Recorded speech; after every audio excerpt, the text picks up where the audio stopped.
kuidas siis selgelt eristada, et mis asi on Eesti Vabariigi hümn ja mida võib üldse kuidagi seostada, ma ei tea, parodeerimisega, modifitseerimisega või no ikka sõnade järgi. Ma ei tea, kas tegemist on Eesti Vabariigi hümniga.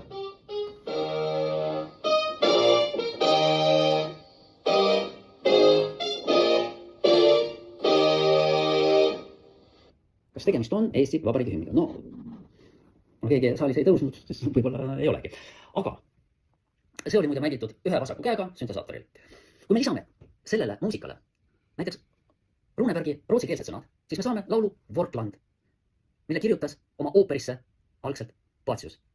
Kui me lisame sinna taanikeelsed sõnad, siis me saame Taani laulu Wortland.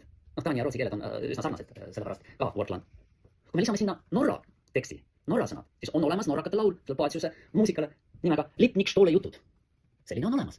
Ma ei ole seda küll kuulnud, aga on väga palju viiteid, et selline asi seda samale muusikale on. Kui me lisame sinna Karli Stalte luule Min isamaa liivi keeles, siis see on Liivimaa hümn. Kui me lisame sinna Soome sõnad, siis see on Soome hümn. Kui me lisame sinna Janseni sõnad, siis see on Eesti Vabariigi hümn. Kui me lisame sinna Jüri Kiviti Maiast rannast Aslasumaa, siis see on Paciuse ja Kiviti laul. Nendel kõigil on Eesti Vabariigi hümniga vaid üks seos, Paciuse meloodia. Minu teoses ei ole Janseni luule sõnadest ju mitte midagi. No, iga kaine mõistusega inimene saab ju sellest aru.